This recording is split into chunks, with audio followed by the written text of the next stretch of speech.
শোকাহত মনে বিধ্বস্ত বিমানের দিকে তাকিয়ে ভারতের প্রধানমন্ত্রী নরেন্দ্র মোদী শুক্রবার আহমেদাবাদে পৌঁছে সরাসরি ছুটে যান ঘটনাস্থলে। এ সময় প্রধানমন্ত্রীর সঙ্গে উপস্থিত ছিলেন গুজরাটের মুখ্যমন্ত্রী ভূপেন্দ্র পাটেল।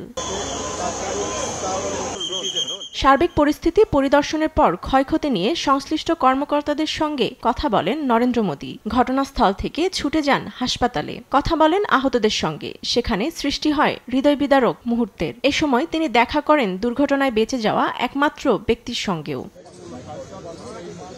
ঘটনাস্থলে এখনও উদ্ধার অভিযান অব্যাহত রেখেছে জাতীয় দুর্যোগ প্রতিরক্ষা বাহিনী। এছাড়াও ঘটনাস্থল পরিদর্শন করেন বেসামরিক বিমান পরিবহন মন্ত্রী মুরলীধর মহল। তবে এখনও খোঁজ মেলেনি বিমানের সার্বিক তথ্য সংরক্ষিত থাকা ব্ল্যাক বক্সের। ভারতীয় গণমাধ্যম এনডিটিভির তথ্য অনুসারে ভারতীয় কেন্দ্রীয় সরকার বোয়িং ড্রিমলাইনার 787 বিমানে জারি করতে পারে নিষেধাজ্ঞা। এমনকি তদন্তের মুখোমুখি হতে হবে এয়ার ইন্ডিয়াকে।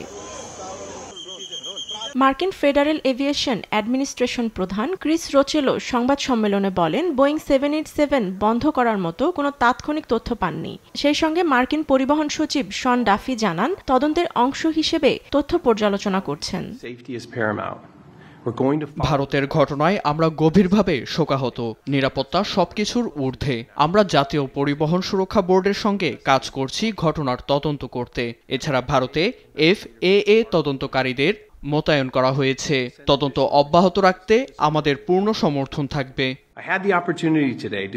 মার্কিন প্রেসিডেন্ট ডোনাল্ড ট্রাম্প বিমান বিধ্বস্তকে ভয়াবহ বলে অভিহিত করেছেন। আরও বলেন, বিমান চলাচল ইতিহাসে সবচেয়ে মারাত্মক দুর্ঘটনা এটি।